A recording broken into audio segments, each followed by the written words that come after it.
collègues.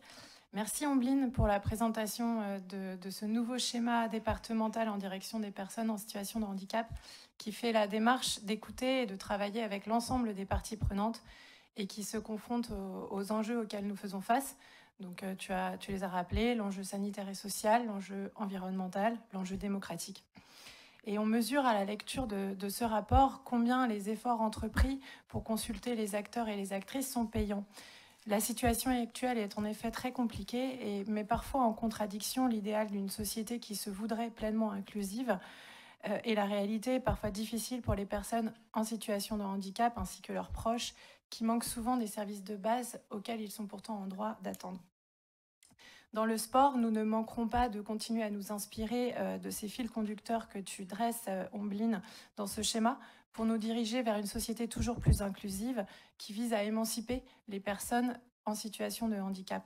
Et on le fait en prenant compte de l'équilibre territorial. Je pense notamment aux écoles de multisport adaptées qui se situent dans les territoires, à Ancenis par exemple, à Valette, à Châteaubriand, et je pense aussi à l'école de handisurf à Saint-Brévin.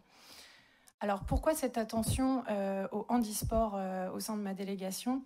On le fait parce que nous sommes convaincus que le sport va permettre l'émancipation des personnes, et surtout celles qui sont en situation de handicap. Nous sommes aussi convaincus que le sport fait du bien au collectif et au lien social.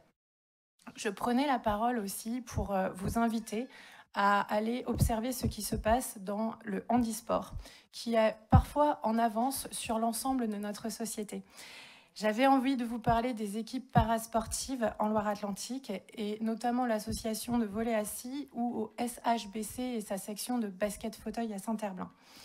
Peut-être le savez-vous, il n'est pas toujours facile de composer une équipe entière avec des personnes en situation de handicap, parce que donc, il y a moins de personnes en situation de handicap dans la société que de personnes valides.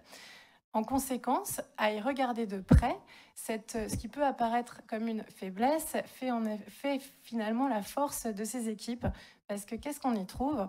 On y trouve une grande mixité dans ces équipes de handisport. On trouve des hommes et des femmes, donc on a une mixité de genre. On trouve des jeunes et des moins jeunes. On retrouve ici une mixité générationnelle. On trouve des personnes en situation de handicap, mais on trouve également des personnes valides. Donc je veux donc dire à travers cet exemple que finalement, le handisport a beaucoup à nous apprendre de notre société parce que c'est des laboratoires qui sont très aboutis de l'inclusion, de ce qui fait qu'en fait, ce qui montre que notre société n'est pas si homogène et que, que ces équipes ont choisi de faire de leurs différences une grande force. Et donc, je conclus en vous invitant vraiment à aller encourager ces équipes parce qu'on sait à quel point les supporters et les supportrices sont importants dans les gradins pour faire gagner les équipes que l'on supporte.